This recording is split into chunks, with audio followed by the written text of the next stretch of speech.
Welcome to View from Left Field, where we analyze and discuss the weekly news. I'm your host, Will, and today we are going to be talking about the ICE raids in LA. We'll be talking about Zohran Mamdani's campaign in New York, and as well as getting a couple reports back from the No Kings rallies that were attended yesterday by a couple of our members. On our panel today, we have SM Safone, How you doing? Saumya, Hello. Tyler, Hey there. and Nolan. Hey, everyone. So, kick us off today. I've been trying to kind of follow the news a little bit with the ICE raids that have been going on. I've been seeing just a little bit here and there, but I wanted to kind of get everyone up to speed on the panel as far as the info, around the raids in Los Angeles and I guess everything that's been happening there. So I was going to start off reading. There was an article from Al Jazeera, and I kind of looked it over a little bit before this episode, and I thought they did a pretty good job of like listing I would say the what, why, what, whys, hows, and things like that. So again, this is from Al Jazeera, and they say ICE launches military-style raids in Los Angeles, and this was 8 days ago. So they start off and they say Los Angeles witnessed a series of coordinated immigration raids by United States law enforcement officials on Friday, would have been last week, resulting in the arrest of dozens and igniting widespread protests. The raids were carried out in military-style operation, have intensified concerns about the force used by federal immigration officials and the rights of undocumented officials. So then briefly, they just say what happened in LA. Federal agents from ICE, the Department of Homeland Security, the FBI, and Drug Enforcement Administration conducted a series of, quote, immigration enforcement operations across Los Angeles on Friday morning. They said individuals suspected of, quote, immigration violations and the use of fraudulent documents were arrested. But, I think we all know it's going to be going, a lot farther than that. That just gives them kind of a convenient cover, I would say. I just want to say, generally, because I work in the federal government, generally how that works is there's years-long investigations, and usually it's an administrative thing with that. This seems more like, oh, we're just going to go after areas where we suspect there's someone and probably use profiling for it. Yeah. And also, I do love the ad on the side of your page that says, put aluminum foil in toilet. Yeah, it's amazing. I love internet ads. And I have a point to bring up on the point you brought up as far as like, the process taking a couple of years and whatnot. I have a point that I want to see if I was correct on it because I saw someone else say something. But I'm going to read just a little bit more of this. So I guess they go over the areas of LA where they conducted these raids. So they say initially that they arrested about 44 people. There's also other people that are saying that it was higher. An individual, Caleb Soto of the National Day Labor Organizing Network, he said it was between 70 to 80 people. And then, of course, I think by now most people have heard this one, but David Huerta of the Service Employees International Union, he's the president of the California local, and he was arrested for obstructing a federal agent on the raids. And I know that he has since been released. He's no longer in prison. I do believe that he still has to go through like the court process and whatnot. But as of this day that we're recording this, he has been released, from what I know.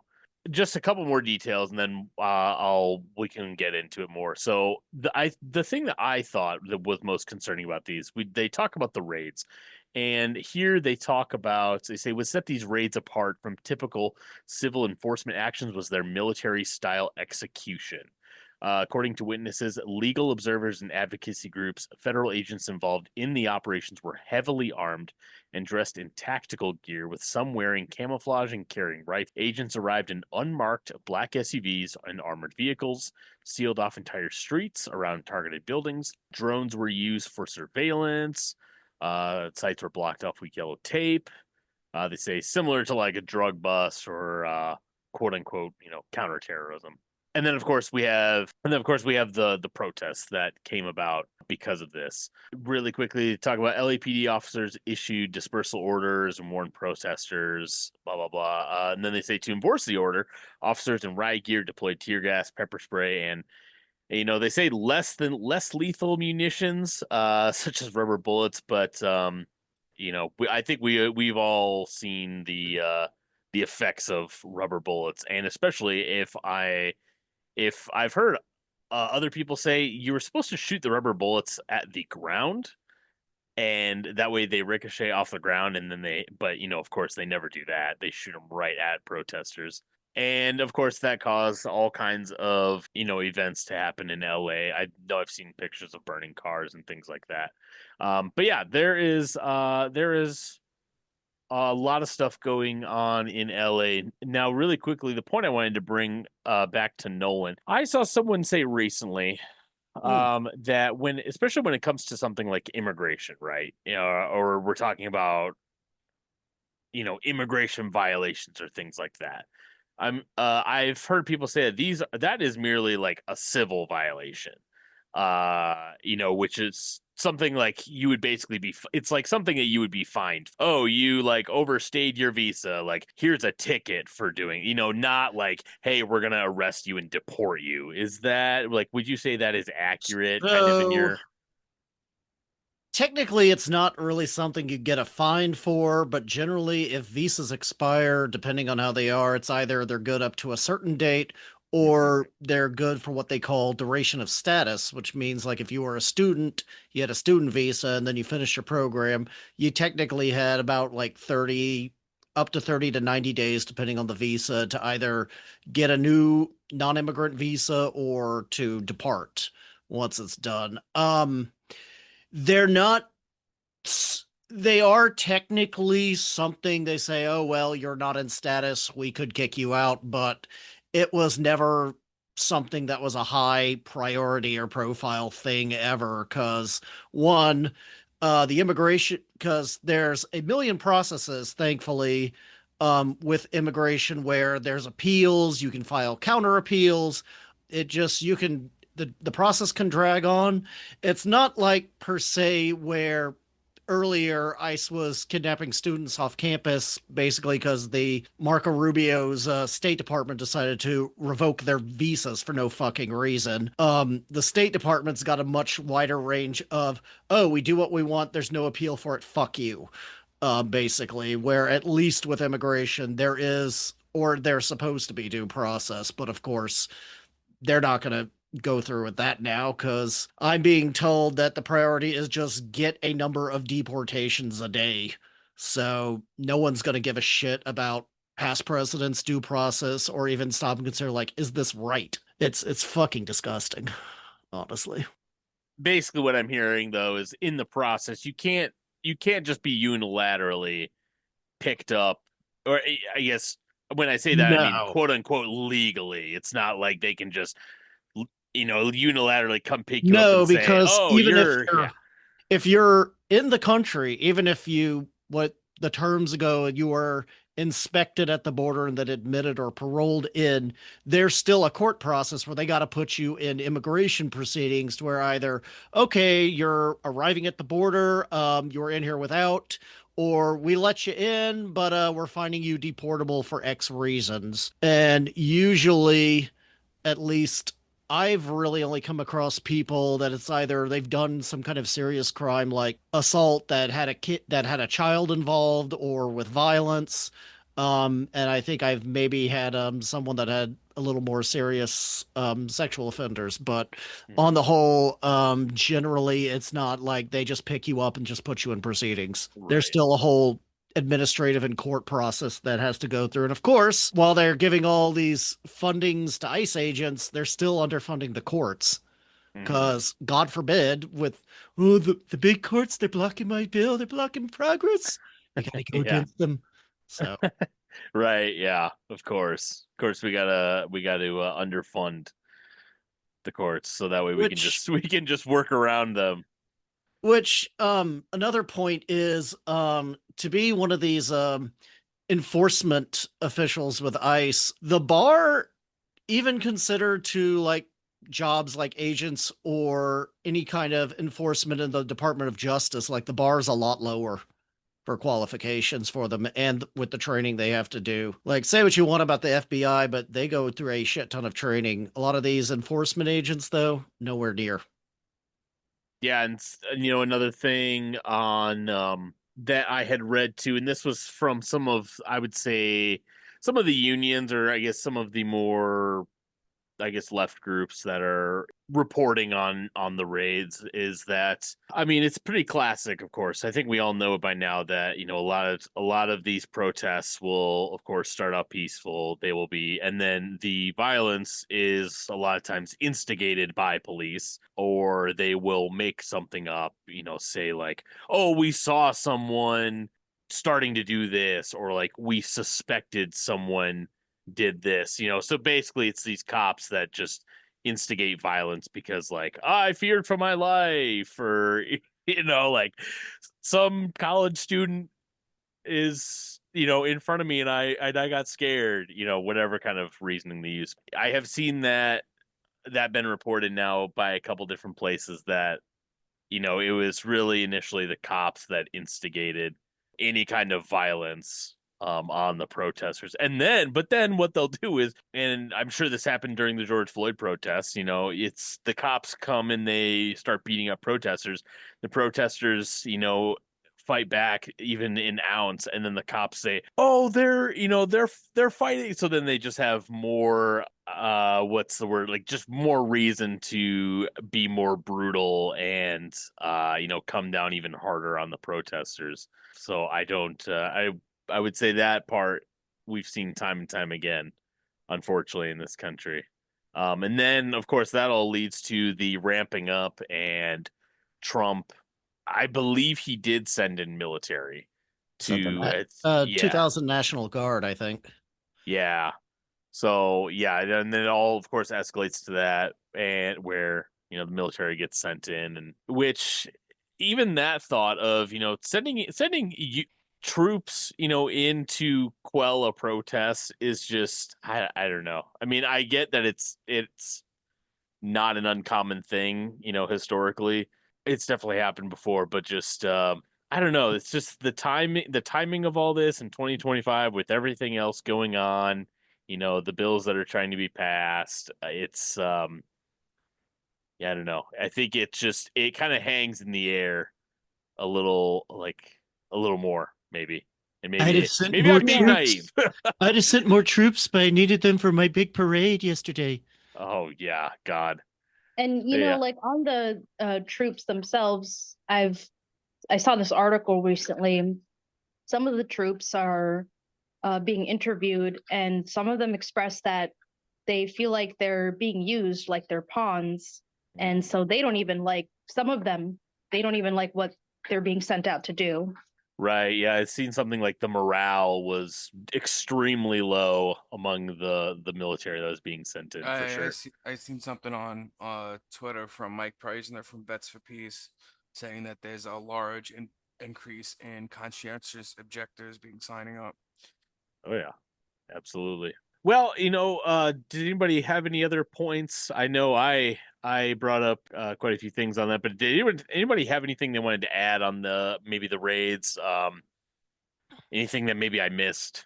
I'm kind of curious that we could say probably some of this stuff all started when the students were getting disappeared off campus. Do you think that was probably a litmus test to see what they could do, and then it went from there to this, and then who knows where it could go? Or do you think there may be an upper limit to what they're going to try to do since protests are now breaking out?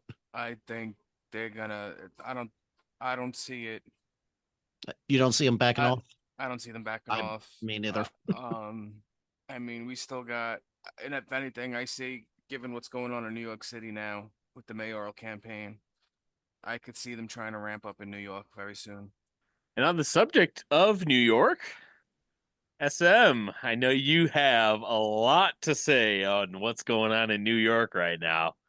Yeah, the mayoral primaries. We're recording this on Father's Day evening, June 15th, and today was the second day of early voting for the New York City primaries, and of course, these primaries are starting to get major attention across the country, even some global attention, because we have a very interesting, a very, we probably have the best candidate we've had for New York City mayor in my lifetime, potentially the best since Fiorello LaGuardia. Zohran Mamdani, member of the Democratic Socialist of America, proudly campaigning as a Democratic Socialist with a campaign platform that is just absolutely amazing. I'll just give a few quick notes. About over 2 million apartments in New York City are rent stabilized, meaning there's a board that is appointed by the mayor that determines what rents go up year by year. And Zoran's running on freezing the rent for all 4 years of his mayoral administration if he wins, which is a huge shot for all working people in New York. I know when De Blasio was mayor, he froze the rent 3 times. Eric Adams, our current, wolves in sheep clothing mayor, as corrupt as they come, raised the rent 9% and wants to raise it another 8%. Right now, the guidelines board is deliberating, but there's a lot of pushback to their rent increases. Another position, he wants to, on top of freezing the rent, he wants to build 200,000 affordable housing units using public funds to build 200,000 affordable housing apartments. Of course, they could use vacant city lands and whatnot to be built by union labor, whole nine. Crack down on bad landlords, ending deed theft. These are all things that are rampant issues in New York City. And of course, all the landlords of these rent stabilized apartments are claiming they can't afford rent freezes, but yet, they are funding Andrew Cuomo, former disgraced governor, who's running against Mamdani in this election. They're funding his super PAC. The single biggest check they gave was 2.5 million. I don't know what else they gave, if they've given no more, but they have 2.5 million to spend on to influence political campaigns. They could afford to not continue to price out the working class in New York City. This is an interesting one. City-owned grocery stores. Essentially, he wants to build one in each of the 5 boroughs of New York City. City-run grocery stores to bring down the cost of food. And, everybody's saying this is pie in the sky, but New York City is set to spend $140 million annually on subsidies to private supermarkets with the aim of bringing down the price of food, but there's no guarantees within this funding. So essentially what he's looking to do is end that subsidy and then use that money to create city-owned grocery stores. And the price tag for that is 60 million. So even if his estimates are wrong and it costs double what he says it'll cost, it's still a $20 million savings. And that was how many supermarkets? One in each borough, 5. So at that price tag, they must be pretty massive. Then I take it. I mean, full-size supermarkets. We're Sure. talking Okay. about. My favorite is fast fare free buses. As a New York City transit worker, this will basically fund our cash job to MTA, and they claim they're broke. I mean, hopefully going along with this, it means wiping out, getting rid of all the corrupt business people that are on the MTA board and whatnot that are holding it back. We're the slowest buses in the country because you just can't move in this city. So he wants to increase bus lanes, increase queue jumps, which is signals for bus lanes, allow buses to go before everybody else. And we also have some buses are equipped with this technology that'll hold a light so a bus could get through. Not all buses have it, not all lights have it. I mean, I would think that's part of expanding it. It's not clear, but that's all sounds like it's part of it. No cost childcare. Of course, New York City was the pioneer in universal pre-K. At the end of de Blasio's tenure and beginning of Adams, it was rolling out universal 3K, but it's hit a bunch of snags. Universal pre-K is for 4-year-olds, universal 3K is for 3-year-olds. Well, his plan, Mamdani's plan, is to start it at 6 weeks old, which we have 6 weeks of paid maternity leave guaranteed in New York State. So it's essentially from the second parents stop getting paid to care for kids to they get into school. They would have childcare, so parents could work. And in New York City, childcare costs more than college annually. It's Wow. $26,000 a year for one child. And Meanwhile, sorry. meanwhile, the city colleges cost about 12 grand a year. Jeez. And sorry, did he was planning on subsidizing the healthcare, or were they going to try and make facilities What do you mean? Childcare, for? not healthcare. Oh, maybe I heard childcare. The pre. It's childcare. Yeah. Did I say healthcare? Yeah. Oh no, sorry, I meant childcare. Sorry, you might have mentioned it. Did This is all funded.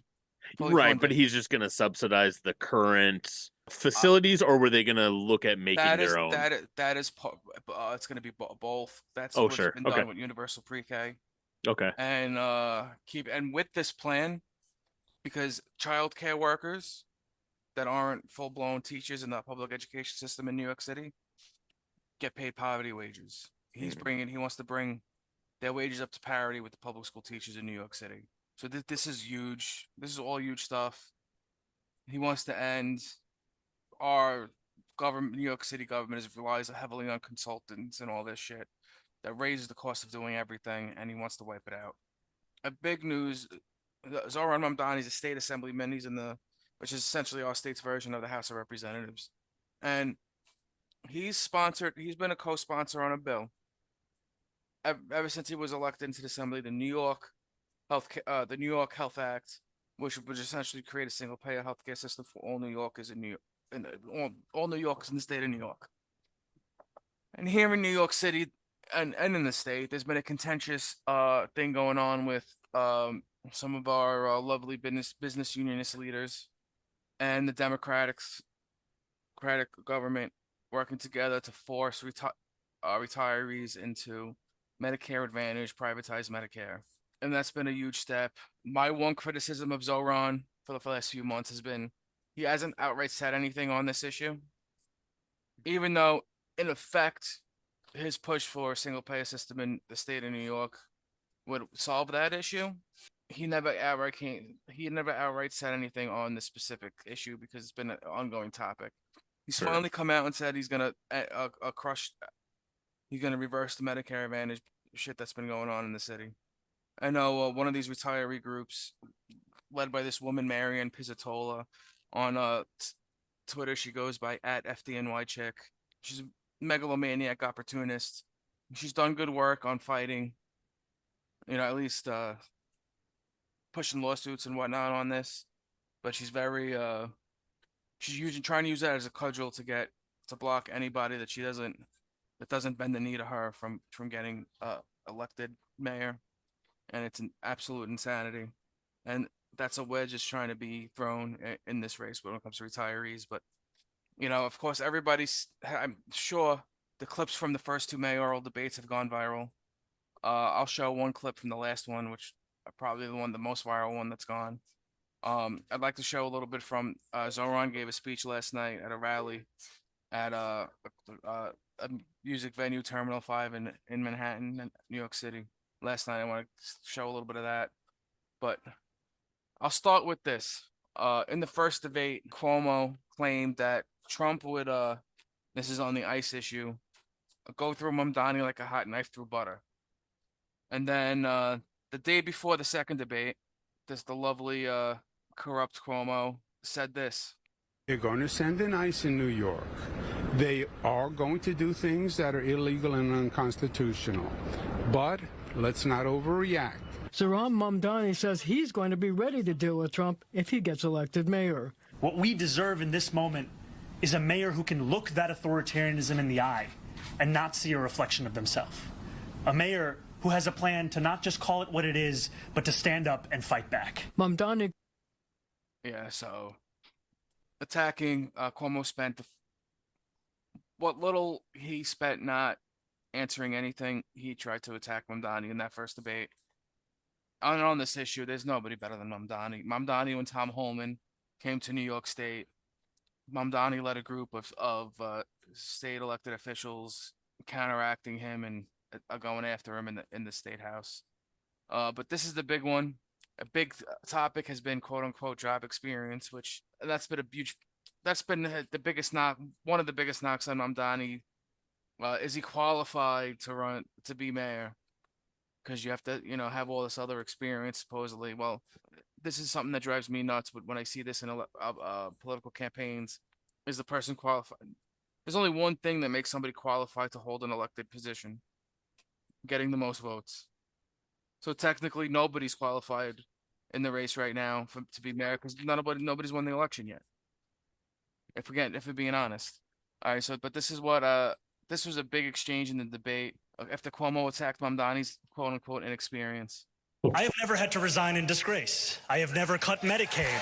I have never stolen hundreds of millions of dollars from the MTA. I have never hounded the 13 women who credibly accused me of sexual harassment. I have never sued for their gynecological records, and I have never done those things because I am not you, Mr. Cuomo. And furthermore, the name is Mamdani, Mamdani. You should learn how to say it because we got to get it right.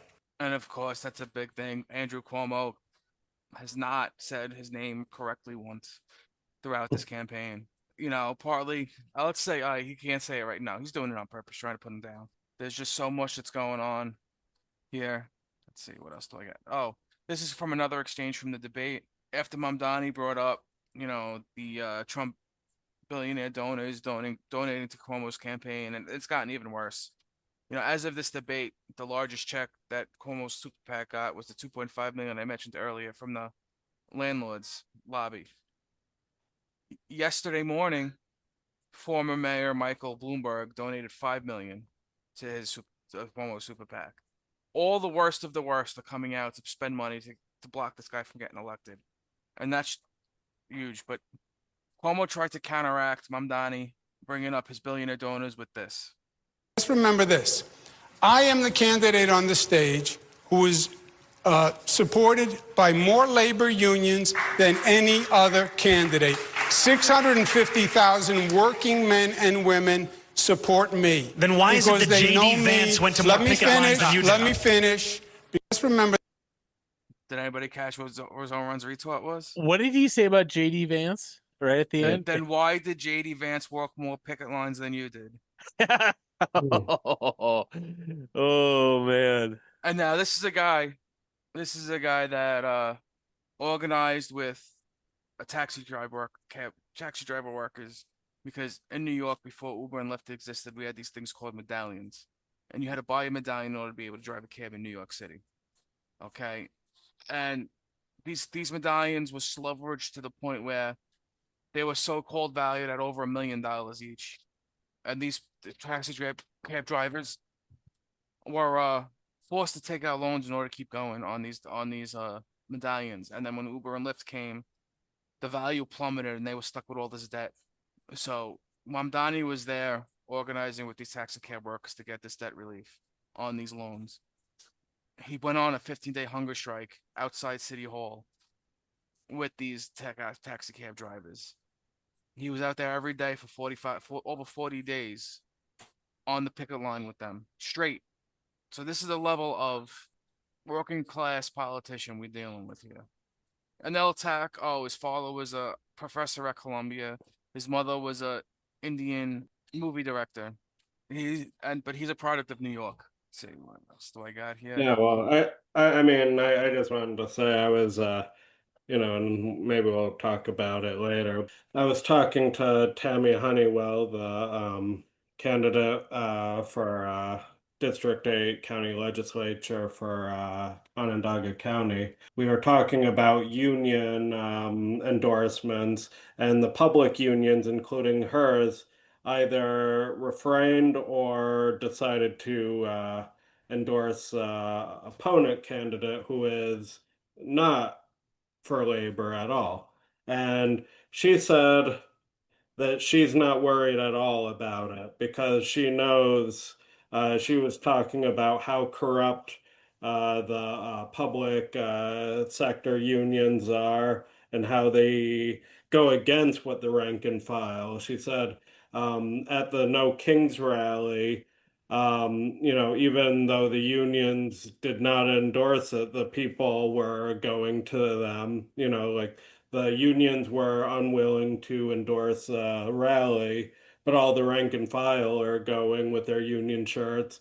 So, I mean, it sounds like there's a complete disconnect from, the union leaders who endorse these campaigns and the rank and file who want them to endorse the progressive candidates. Yeah, my union's a perfect example of that corrupt leadership. My union backed Cuomo. Why? And this is a quote from my union president. I wasn't there, but this was sent to me by one of my people I work closely with in my union. They're basically scared of Cuomo because he's vindictive, and he goes after people that don't. He'll go after them if they don't, if he doesn't support them. Remember what he did in 2010? He openly declared war on unions, saying that that when he got into office, he was going to bend the unions to his will rather than allowing the unions to have any strength over him. Yeah, well, look at things he did. In 2012, he spearheaded this pension cuts in New York for city workers and state workers. Okay. Luckily, I started before I got on the job before that.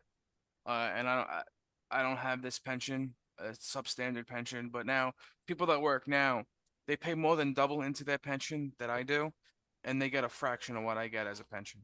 Why?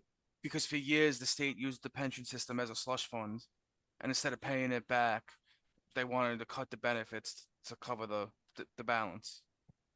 And they tried to do it again this year in the budget. On top of that, hundreds of millions of dollars he took out of the MTA's budget and did it, gave it to pet projects. And our transit system right now in New York City is decimated, and it started with these cuts that from Cuomo. Actually, I wanted to ask you about that. Did Zohran say anything about wanting to upgrade the subway or modernize it? Because when I went to London, it's one of the oldest subways in the world, but it ran amazingly. And I know compared to New York. I don't think he's put out a platform on the subways themselves yet. It's starting with the buses. It's all ragged here in New York. Everything's ragged. I mean, we don't do preventative maintenance on our equipment because they won't pay for it. It's a joke. Precision scheduled railroading, as we've talked about with, we had Adam from Public Rail Now on, has essentially come to the New York City transit system. Oh, Jesus. But I want to show a little bit from Zohran's rally last night. 3,000 people. Never see rallies like this for New York City mayor. But this was pretty big. It's reaching every corner of this city. I see the work each of you do when New Yorkers wave excitedly from bus windows and shout, "Freeze the rent!" from moving cars. I see it when volunteers who have never participated in politics before dedicate their every Sunday night to spreading our message. And I see it when thousands of New Yorkers post proud screenshots of their first ever ballots. And I feel it when the uncles and aunties who felt long abandoned by a broken status quo pull me aside to tell me that finally they're excited to believe again.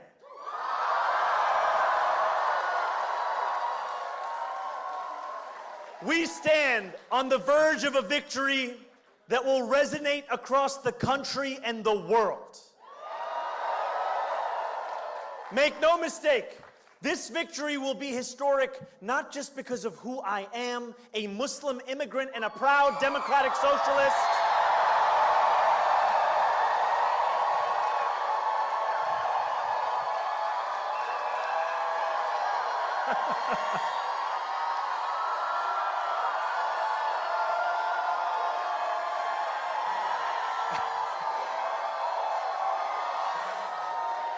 But for what we will do, make this city affordable for everyone. I think of a woman I met on the BX33 in the Bronx a few years ago. As I sat next to her, she told me, I used to love New York, but now it's just where I live. We're going to make this city one where working people can love it once again. That is who I am thinking about tonight, the New Yorkers who make this city run. Because after this rally, as many of us sleep, millions of our neighbors will step out onto moonlit streets across our city. Nurses working the night shift will put on their scrubs and save lives.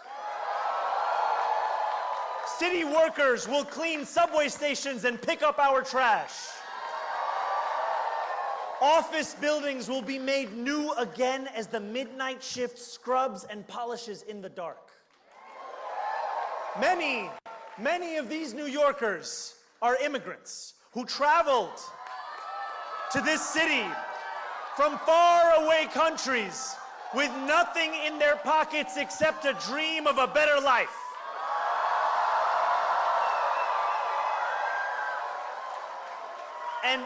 And even more, New Yorkers will spend the entire night tirelessly working and return home carrying the burden that it still isn't enough. The sun rises, the bills continue to climb, and the stress never seems to fade. If New York truly is the city that never sleeps, we deserve a mayor who fights for those of us who labor at every single hour of the day.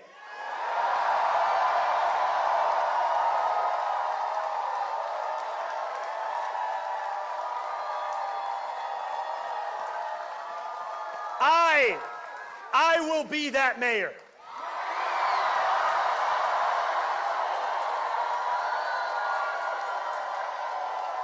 And I want to tell you that when we launched...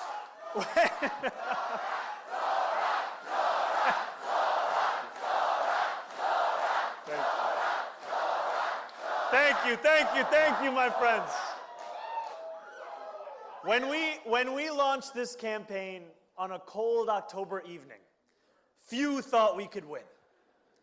Only a couple more could even pronounce my name. Andrew Cuomo still can't. The so-called experts said we would be lucky to break 5%. But I always knew that we would build a campaign just like this.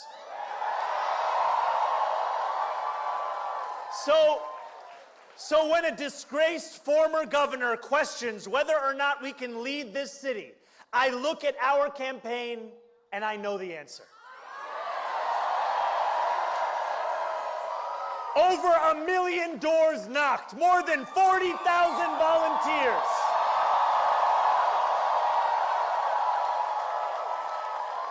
A movement that the pundits and politicians had written off, now on the precipice of toppling a political dynasty. And because of that, we will win a city that we can afford.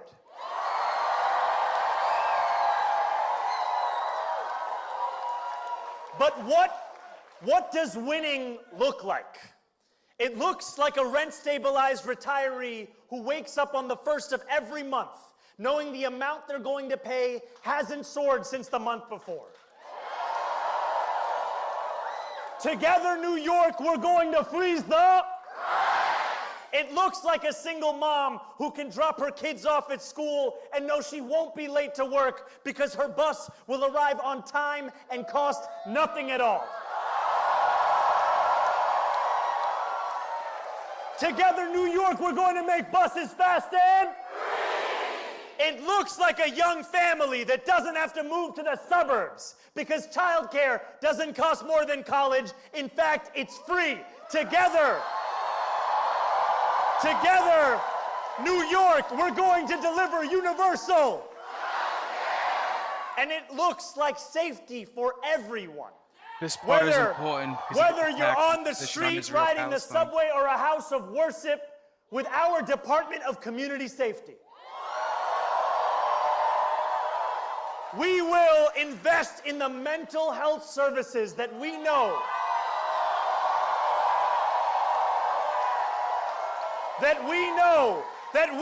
work, and will tackle the rise in hate crimes that fill too many Jewish and Muslim New Yorkers with fear. We will stand up for small businesses and take on bad landlords and greedy corporations.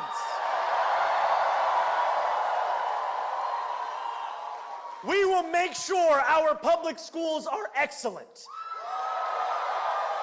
because our kids deserve better than crowded classrooms and neglected facilities. We will do all of this from a city hall that is accountable and transparent to the New Yorkers it proudly serves. And I will be a mayor who doesn't bow down to corporate interest, doesn't take his orders from billionaires, and sure as hell doesn't let ICE steal our neighbors from their homes.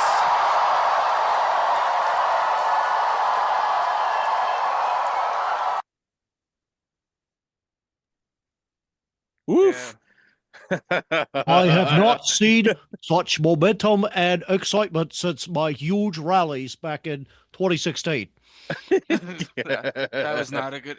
That was not a good Bernie impression. Uh, Hey, for At first I effort. thought it was 21st century Richard Nixon. But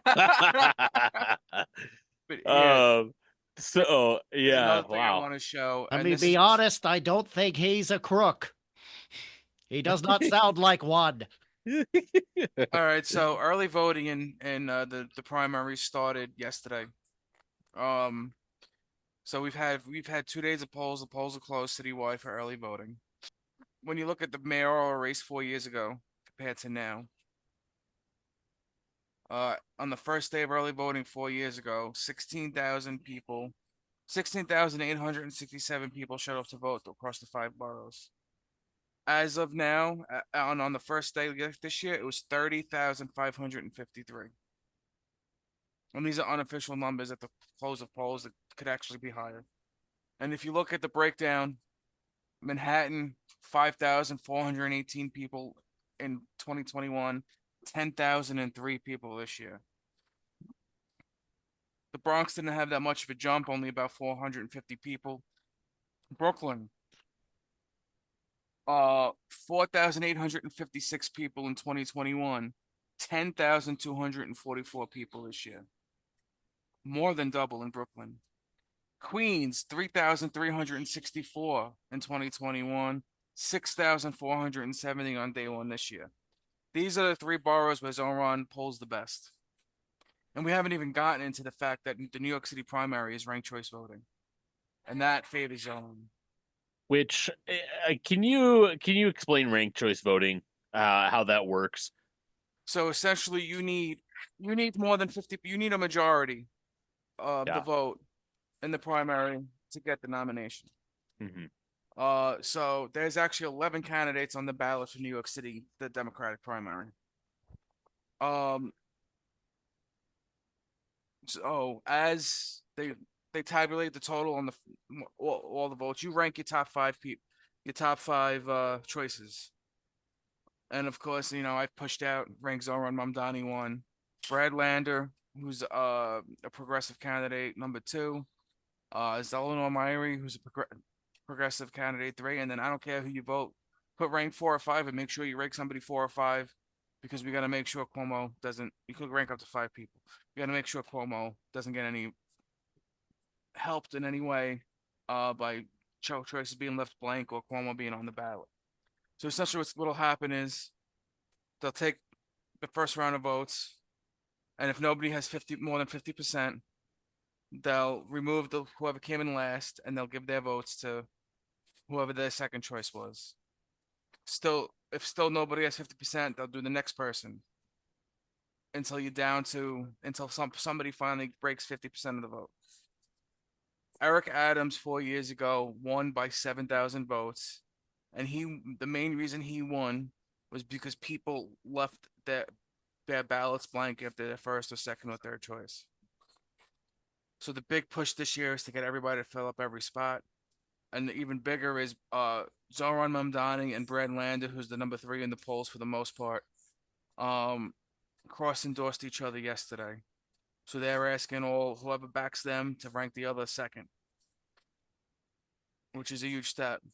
Mm-hmm. That didn't happen 4 years ago, and that may be why Eric Adams won. But then you get to early voting for day 2, the numbers were even crazier. This is cumulative, so it includes yesterday's numbers. As of now, Manhattan, 21,565 people have voted so far in Manhattan, compared to 10,047 4 years ago. The Bronx number has picked up. Yesterday there was only about 450 more, but now it's 5,170 to 3,919. Brooklyn, 23,637 compared to 9,846 4 years ago. Queens, 13,823 compared to 6,429. Staten Island still doesn't have a huge difference, but now the total through 2 days of early voting is 66,361 people who voted. 4 years ago, it was at 32,032 people. More than double the people have turned out. And of course, that generally doesn't bode well for political dynasties and incumbents and whatnot, which, we all know who's represented by that. It ain't Zohran. It's almost like if you give people a good candidate that they like, they'll take the time to go out and vote. Yeah. Now, I guess this is more of a question. There's, of course, I can think of a group of people ideologically that, they see something like this. They go, Democratic Socialists running in New York, and they go, whatever, it doesn't matter, blah, blah, blah. Or they would also see that Zoran got endorsed by AOC, which, I know AOC has her problems. Listen, she has her baggage. Yeah, of course. She is not, she wavers when she's pushed on socialism. Oh yeah, for sure. And you could see the message Mamdani puts out much better than AOC. Yeah. But bottom line is, in New York City, especially among women voters and oppressed peoples, that's going to boost him. The criticism, like, now's not the time to give the criticisms of AOC that she has. That are legitimate. Now's the time to fight to keep Cuomo as far away from Greasy Mansion as possible. For sure. God, if only I got someone like Mamdani to run here. and on top of this, we have a Republican city councilwoman who goes on Twitter every day calling for Mamdani to be deported. Jeez. Oh my God. That's crazy. Yeah, and I think we've learned from history, like, looking at whenever there was a crisis in society's foundations, you had the center basically fell, and it was inevitable that politics was either going to move to the left or to the right. You got people who keep, they want to just capitulate with the reactionaries. They are obviously going to be moved to the right. But the ones like Zohran Mamdani, and people need to understand, they're not just individuals once they get to a certain point. They are driven by the forces that are behind them.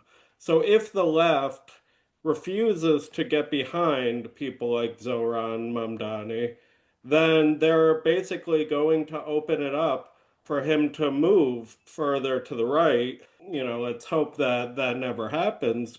That's what we've seen throughout history. I mean, we had during Weimar Germany, you had the right social democrats who pretty much were akin to our Democrats today, who were capitulating to the right wing, the monarchists, the fascists, even the national conservatives.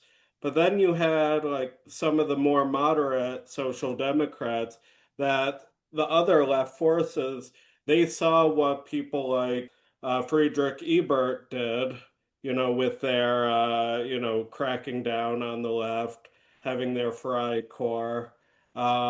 They saw what the most reactionary did, and the left said, no, we don't want to work with any social democrats. And because of that, the social democrats ended up, getting behind supporting Hindenburg for office, who was the person who appointed Hitler.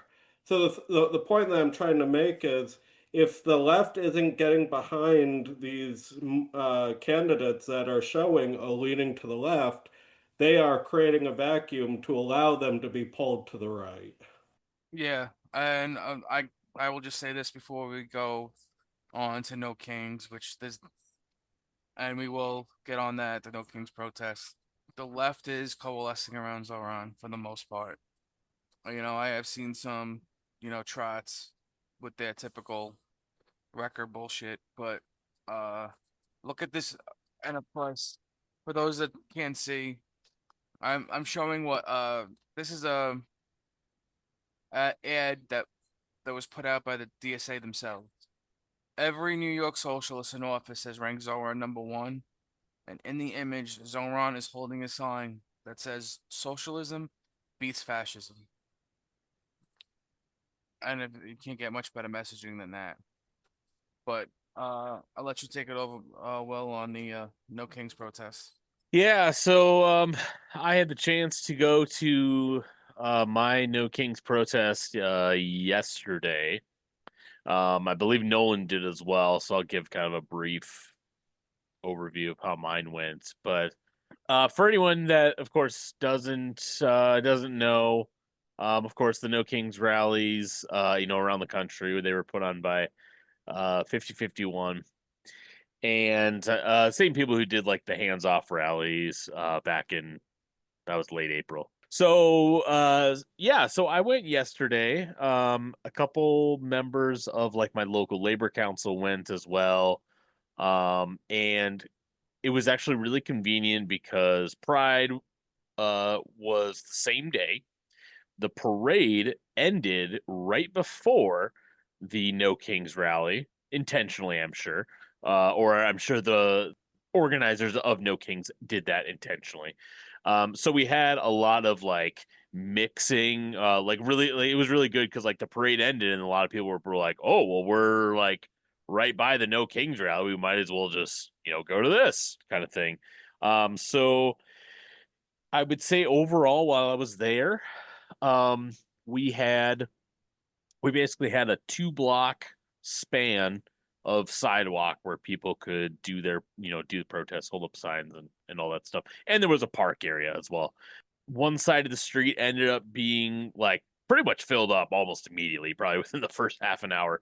And then slowly the other side of the street filled up as well. And so I think I would say there had to easily be 1,000 people at our rally, which like where I'm from, like to get 1,000 people to a protest is, I would say, unheard of. I've been to a lot of protests, even the BLM protests back in, was it 2021 now, 2020, something like that. Um, we definitely didn't get 1,000 people to that. You maybe a couple hundred. So they are like really popular. And I wanted to show a video. I took a video. I was standing on this like corner where the light post was, and I basically took a panning video of the 2 blocks. I wanted to show that just to give people kind of an idea um of the crowd there. So it's okay. No sound, but so yeah, you can see it spans all the way down 2 blocks. So yeah, I mean, I thought reception was really good. And one thing that I'm sure I wasn't the only one that saw this, but leading up to this rally yesterday, a couple days before, and kind of going back into that topic of like, that we were talking about the left, not wanting to mingle with social democrats or not wanting to do this and whatnot. I saw a lot of criticism, people locally and even people, around the country, whatever, of, I would say, more anarchist types.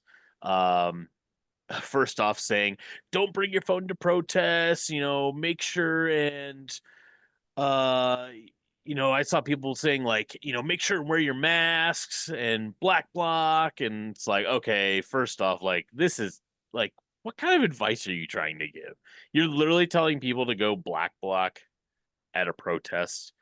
First off, that's just like a really unwise idea, because if we're going to these protests to try and organize more people or take that energy that is there, and we're trying to direct it into something meaningful, why are you showing to a protest black blocked? Do you think any person is going to want to talk to you? They're going to see some guy walking up to them with their face concealed in all black and be like, why the hell would I want to talk to this person?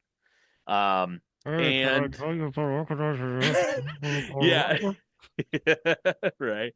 And second off was this idea that like we can't socialize or we can't mingle at all with like liberal types or like progressive types whatsoever. It's this idea that like we have to, like, we can't be Needless involved with them at all. sectarianism. Needless Yeah, sectarianism. absolutely. And I saw a lot of people saying like, well, 5051, they call the cops on protesters and they do this and they do that. And I think my favorite one was, this is all organized by the board of Walmart and it's an excuse for Palantir to get your identity.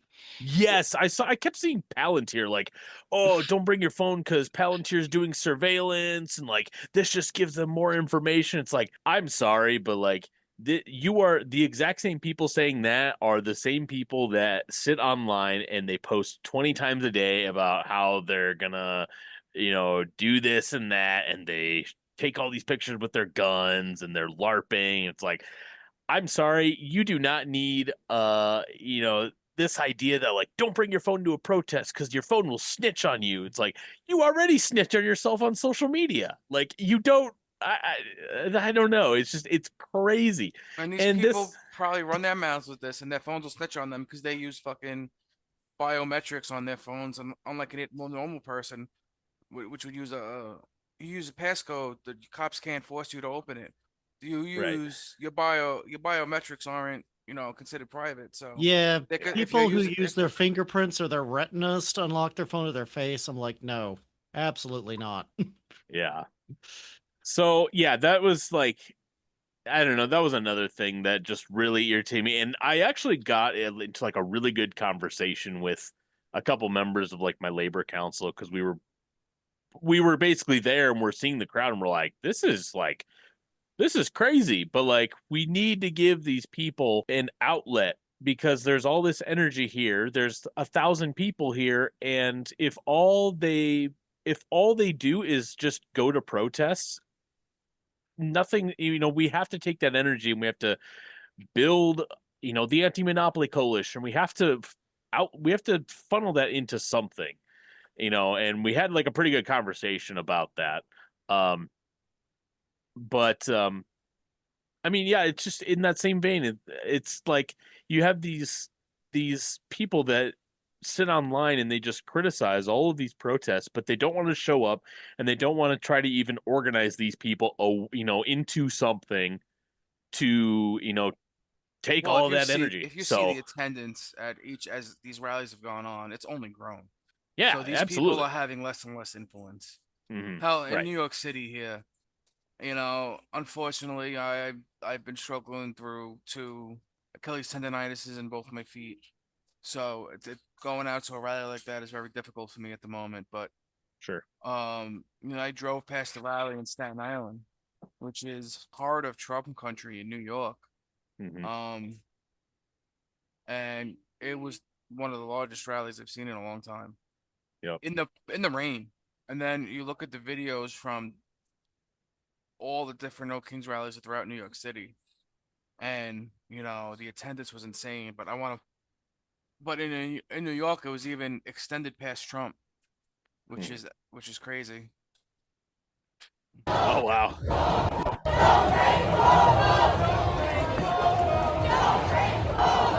This is the crowd of the No Kings protest in Oh my New God. York City.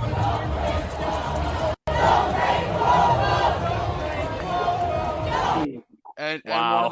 one of the rallies before the marches Amazing. was no Kings, no Cuomo, no ICE.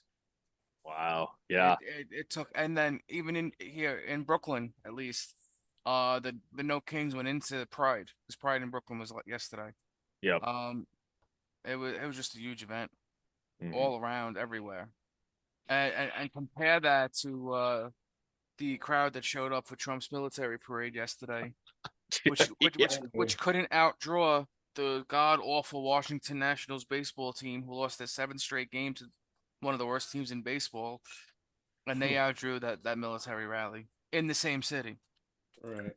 Yeah. Yeah, Um, in Minnesota, we had about 30,000 people at the Minnesota State Oh. Capitol in St. Paul.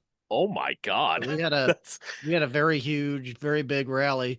This was after the rally when I was going home. This is even with I get the news that apparently at 2:30 in the morning there, a guy who dresses up in a fake latex mask with a fake cop uniform and badge shows up at the door of the Speaker of the House of the Minnesota State legislature and basically kills her and her husband. right. But apparently wow. they canceled the rally that was supposed to be in Northeast Minneapolis and in Anoka because of that. But the one at St. Paul, we still had an enormous rally with that. Syracuse, the estimates, and it was sounded like it was, not the best planned as far as the location went. It was on a strip of land, like on the side of a big road, so there wasn't much room. But even then, the estimates were around 8,000 people. And, I saw a lot of the signs were actually saying some really good stuff. These people who criticize the liberals for not not being serious or not being advanced enough. I was seeing a lot of signs that were saying that there should be no billionaires that Mm. exist in the country. Like they said, the signs were saying stuff like, I can't comprehend a democracy that allows billionaires to exist. Mm. Yeah. That's huge. And these weren't, the radicals, they weren't anarchists or anything. These were just your run-of-the-mill liberal people that were just, tired of big business running the show, Hmm. giving kickbacks to its supporters so that they can then have billions of dollars. So I would say that, these protests are, they are evolving, and Hmm. the ultra left attacking them is just, obviously it exposes them as being assets of the reactionaries. Yeah. I can't give evidence that they're being paid by Trump or any of the other reactionaries, but when their messages are so aligned, you have to ask, who are they serving by making these attacks? And I definitely think there were some valid criticisms of these protests. But Hmm. the big thing is beyond the leadership, these crowds, which were numbered in the tens of thousands in most places, it's where the masses finally get to talk to each other, actually Yeah. get to be honest about what they're feeling, actually start to see that their fellow Americans are not the evil people that the internet or media would make them. Yeah. Something that would allow them to say, hey, I could organize with these people.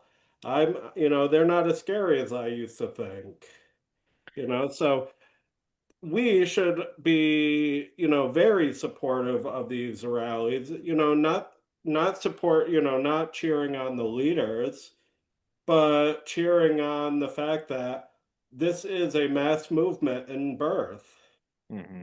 Mm-hmm. Yeah, and it reminds me. I was reading "Working Class USA" by Gus Hall recently, and he talks of he. There's a specific section where he's talking about the anti-monopoly coalitions, and he he talks about kind of the ultra left, how they don't view the struggle for democracy. They view it as purely like, oh, well, this isn't a revolutionary movement, so we don't need to get involved. It's not a struggle for socialism. And he says, well, it doesn't have to be a struggle explicitly for socialism. We need to support the struggle for democracy. It can and it may pave the way for socialism, but just because it is not explicitly revolutionary or anti-capitalist or anti-imperialist, whatever, he says that doesn't mean that we shouldn't support it, because then he kind of talks about, then that's when you get into sectarianism and you get into the ultra leftism and Trotskyism, and then that's just, you kind of shoehorn yourself into there. So um yeah, very good point, Tyler, on that. Yeah, and So I'd like to say, like, not for nothing. I've been seeing, a lot of these people who, generally would be classified as ultra left. I'm actually seeing them going to these protests and, talking about them as positive experiences for them. So we might be seeing a positive push away from this online sectarianism, this purity fetish, whatever you want to call it, that where they feel that they're holier than thou and they're too good to talk to the average American. So yeah, definitely. Well, anybody have any final comments on the No Kings rally? Just really quick. So just on the No Kings rally here, they were saying the suspect, the shooter, had stuff for No Kings rally material in his truck when they found it. Do you want to see what that looks like? And how this looks like? Tell me this is not the most obvious plant. Yeah, right. Oh my god. Oh yeah, wow. there's no exclamation points either. Yeah. Yeah. Oh my So, god. Yeah, they're saying don't go to the looks like someone just opened the window and like tossed a bunch of papers in there and left. Yeah. Yeah. Wow. Yeah.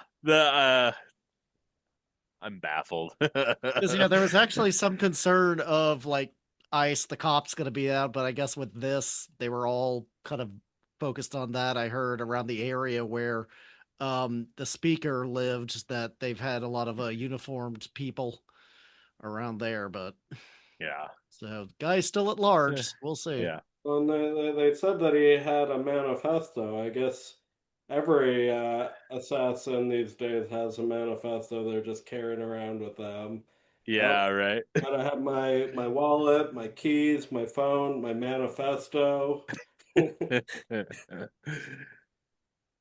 Awesome. Well, with that, that's going to wrap it up for today's episode. Again, I want to appreciate our panel for coming on today. Also, big props to SM for all the information on Zohran Mamdani. Really appreciate that.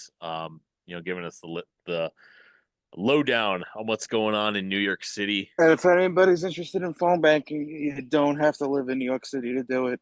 Check out his website, zohranfornyc.com. Cool. Thank you.